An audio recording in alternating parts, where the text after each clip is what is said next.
Hey everyone, welcome back to another episode of our podcast. I'm Jake. It's always a pleasure to be here with you, sharing ideas and having great conversations. And I'm Lena. We're so happy to have you here with us today. Every time we sit down to record, we think about how we can bring you something valuable, something that makes your day a little better. If you're listening to this, it means you're on a journey to improve your English skills. And guess what? You're in the right place. Every episode, we make sure to keep things engaging, practical, and easy to understand so you can truly benefit from it. That's right. By staying with us until the end, you'll not only have fun, but also expand your vocabulary and improve your listening skills. We promise you that. Learning a language isn't just about memorizing words. It's about feeling comfortable with it, and that's exactly what we want to help you with. So let's not waste any time and jump right into today's topic. Today, we're talking about something that can truly transform your life: self-discipline. It's the key to success, growth, and making real progress in anything you do.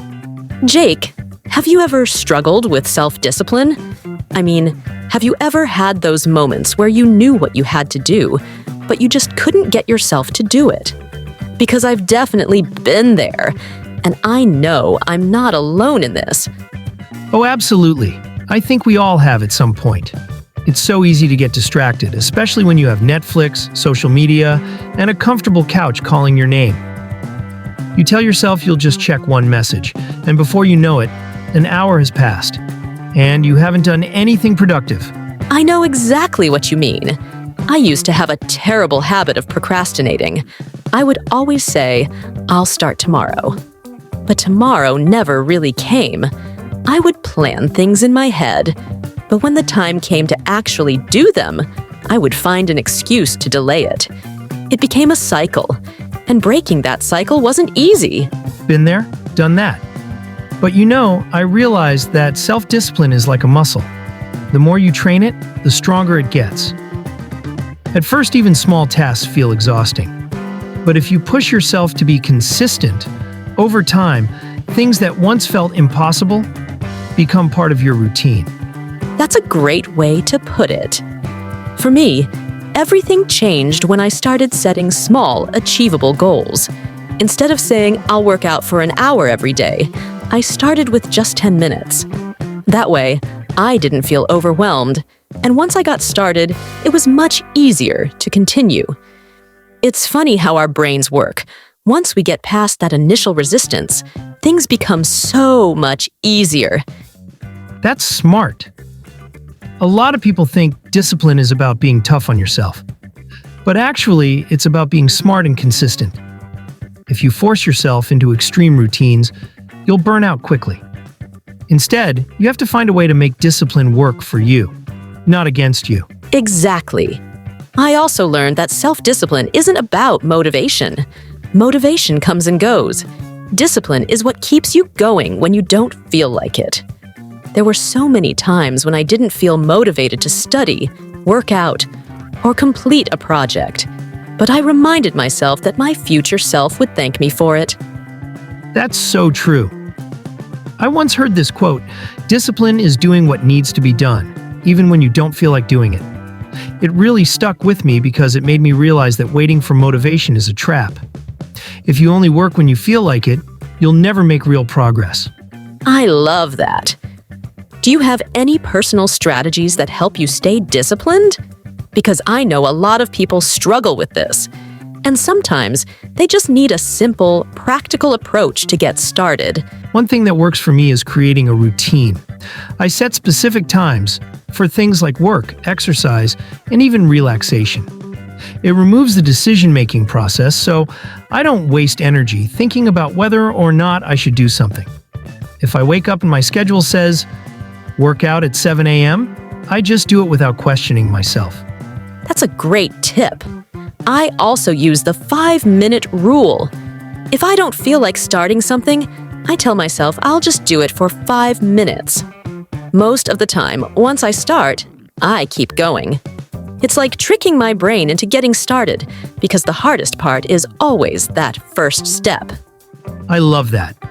And I think a big part of discipline is also self-compassion. If you mess up, it's okay. The important thing is to get back on track. Too many people give up after one bad day, but one bad day doesn't define you. It's about long-term progress.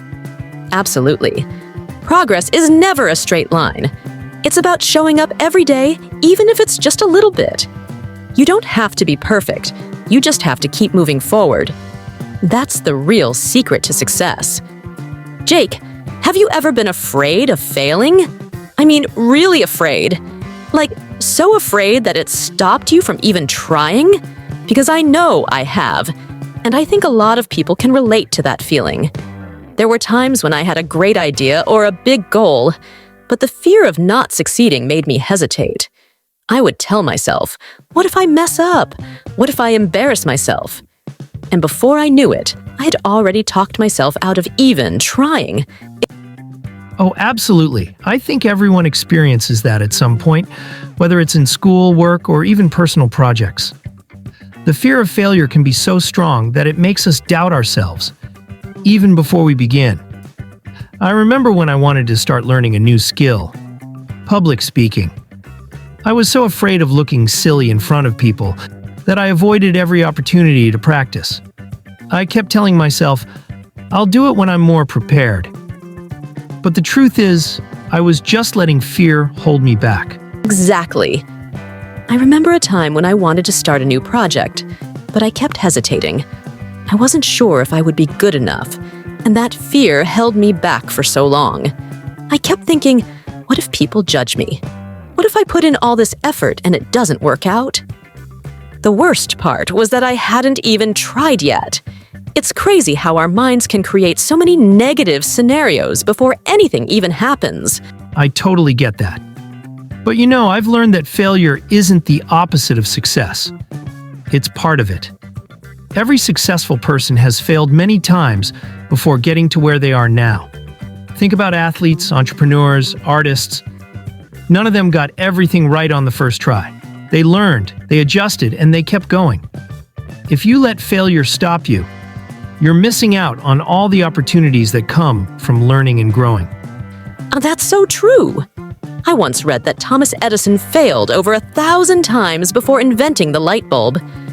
Imagine if he had given up after the first few failures. If he had thought, well, I guess I'm just not good at this. We might not have the electricity we rely on today.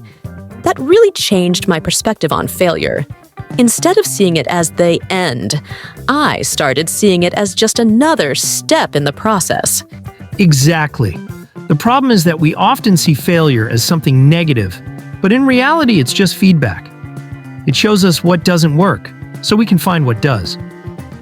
Every time I've failed at something, I've learned something valuable, whether it's what I need to improve, what strategies don't work, or even just realizing that failure isn't as scary as I thought it was. The fear of failure is often worse than the failure itself. I love that perspective. But let's be honest, failure still feels terrible in the moment.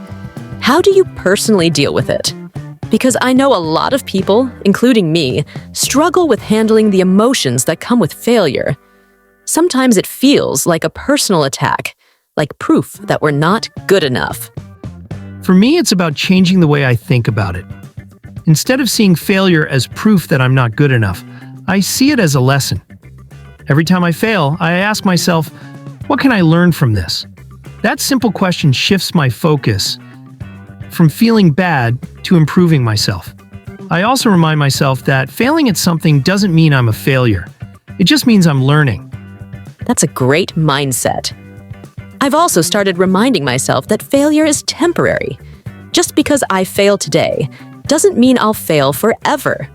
As long as I keep going, I'm still moving forward. I try to think about failure the same way I think about learning a new language. You don't become fluent overnight, and making mistakes is just part of the journey. Exactly. And one of the best ways to overcome the fear of failure is to take small steps. Instead of focusing on the big picture, just focus on the next step. If your goal is to learn a new skill, don't think about mastering it overnight. Just commit to practicing for 5 minutes today. Small actions add up, and over time you'll see progress. That's such a good tip. I also find that talking to people who have been through similar challenges helps a lot. It reminds me that I'm not alone, and if they can overcome failure, so can I. Sometimes we think we're the only ones struggling, but in reality, everyone faces setbacks. The difference is that successful people don't let those setbacks stop them. I love that. And I think a big part of discipline is also self-compassion. If you mess up, it's okay. The important thing is to get back on track. Too many people give up after one bad day, but one bad day doesn't define you. It's about long-term progress. Absolutely. Progress is never a straight line. It's about showing up every day, even if it's just a little bit. You don't have to be perfect. You just have to keep moving forward. That's the real secret to success. So, Jake, let me ask you, have you ever struggled with confidence? Like, have you ever been in a situation where you really doubted yourself and felt like you weren't good enough? I feel like everyone experiences this at some point, but we don't always talk about it openly.